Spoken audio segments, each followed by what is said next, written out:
Hello friends, तो आज यहाँ पर हमें स्टार्ट करना है सी लैंग्वेज। तो पहले जान लेते हैं सी लैंग्वेज के बारे में। अभी सी लैंग्वेज यहाँ पर क्यों यूज़ किया जाता है? सी लैंग्वेज यूज़ किया जाता है कर्नल्स हार्डवेयर्स वगैरह यूज़ करने, मतलब यहाँ पर कर्नल्स और ड्राइवर्स वगैरह क्रिएट करने के लिए यूज़ किया जाता है। तो ड्राइवर्स मतलब यहाँ पर जैसे कि सी लैंग्वेज डेवलप किस लिए की गई थी? यूनिक्स ऑपरेटिंग सिस्टम के लिए डेवलप की गई थी।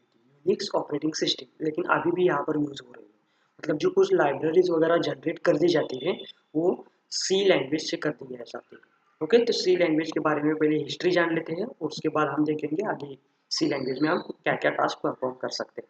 तो सी जो डेवलप किया है वो डेवलप किया है डेनिस रीचे ने इन 1972 में।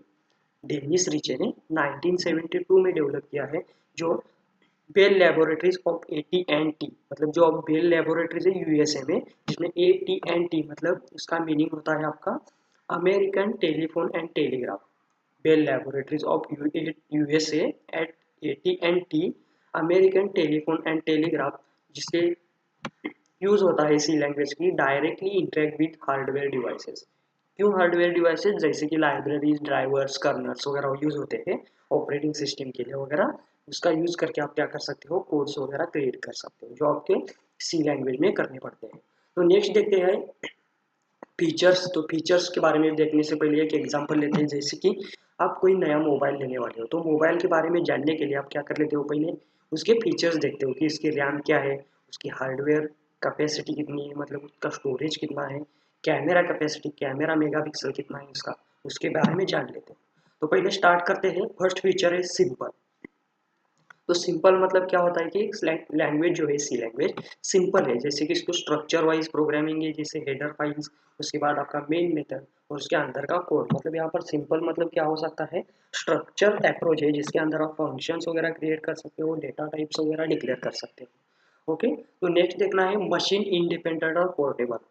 इसका मीनिंग क्या होता है? मशीन इंडिपेंडेंट एंड पोर्टेबल मतलब आप क्या कर सकते हो, जो आपने कोड किया है वो किसी भी मशीन पे ट्रांसफर करके रन कर सकते हो। ओके, इसको बोलते हैं मशीन इंडिपेंडेंट और पोर्टेबल। तो आपको कुछ फाइल्स वगैरह शेयर करनी पड़ेगी उसकी, जो आपने क्रिएट की गई है उसको अदर एक्स्ट्रा, मतलब एक्स्ट्रा कुछ इसके बारे में आपको शेयर नहीं करना पड़ेगा। ओके, तो ये होता है आपका मशीन इंडिपेंडेंट और पोर्टेबल। अभी फास्ट स्पीड। फास्ट स्पीड मतलब as compare to other languages, जिससे कि यहाँ पर आपका प्रोग्राम सी में फर्स्ट कंपाइल कर दिया जाता है और एरर्स वार्निंग रिमूव करके आपका प्रोग्राम रन किया जाता है। जो स्पीड होता है आपका आउटपुट आ जाने तक का जो प्रोसेस होता है वो होता है फास्ट स्पीड। मतलब आपका बाकी की लैंग्वेज से कंपेयर करते हुए सी का स्पीड क्या है? फास्ट है। तो नेक्स्ट देखते हैं रिच लाइब्रेरी। रिच लाइब्रेरी मतलब यहाँ पर रिच लाइब्रेरी सेट्स वगैरह अवेलेबल है, जिसका यूज करके क्या कर सकते हो?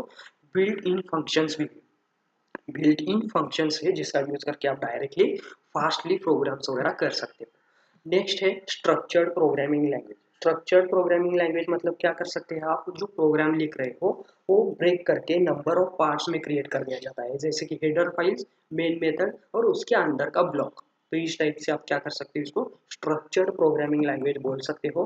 नेक्स्ट है मेमोरी मैनेजमेंट। मेमोरी मैनेजमेंट में क्या आता है? Dynamic memory application. जैसे कि कुछ आपने वेरिएबल डिक्लेयर किया, वो कंपाइल रन होने जाने के बाद उनको हमें फ्री करना है, मतलब मेमोरी फ्री करना है, तो आपको मेमोरी डायनामिक एलोकेशन का मेमोरी के लिए फ्री फंक्शन यहाँ पर कॉल करना पड़ता है। तो आपका ये मेमोरी मैनेजमेंट वगैरह होता है।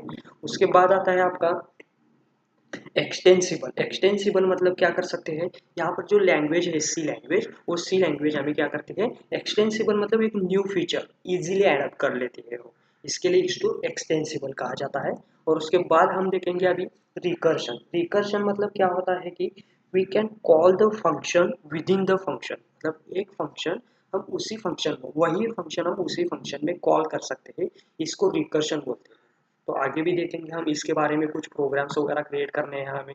ओके, नेक्स्ट आते हैं पॉइंटर्स। जो पॉइंटर्स क्या कर लेता है? डायरेक्टली मेमोरी को पॉइंट कर लेता है। मतलब आपको कुछ वेरिएबल का मेमोरी एड्रेस वगैरह फाइंड आउट करना है, या कुछ मेमोरी के रिलेटेड कुछ ऑपरेशंस वगैरह करने हैं, तो आप क्या कर सकते हो? पॉइंटर्स वगैरह यूज किए जाते हैं। तो पॉइंटर्स कहाँ का यूज होता है? Structure pointer, function pointer, array pointers वगैरह एक्सेट्रा। ओके, तो इस टाइप से आपका पॉइंटर्स वगैरह यूज किया जाता है। अभी मिडल लेवल लैंग्वेज, जैसे कि मिड लेवल लैंग्वेज कहा जाता है इसको, आप लो लेवल लैंग्वेज भी बोल सकते हो। मतलब यहाँ पर क्या होता है, जैसे कि सिस्टम एप्लीकेशन डेवलप करने के लिए यूज़ किया जाता है। जैसे कि पहले भी मैंने बोला कि कर्नल ड्राइवर्स वगैरह यहाँ पर यूज़ किया जाते हैं। मतलब यहाँ पर C is a machine independent language है। ओके, जैसे कि यहाँ पर मिड लेवल मतलब लो लेवल प्रोग्रामिंग लैंग्वेज है। तो ये आपका सी, जैसे कि सिंपल, मशीन इंडिपेंडेंट और portable, fast speed, rich library, structured programming language, memory management, extensible, recursion, pointers and mid level programming language. तो ये आपके सी लैंग्वेज के फीचर्स। तो आगे हम देखेंगे नेक्स्ट वीडियो में कि सी इंस्टॉलेशन वगैरह कैसे किया जाता है, उसके बाद हम प्रोग्राम्स वगैरह क्रिएट करेंगे। Okay, thank you.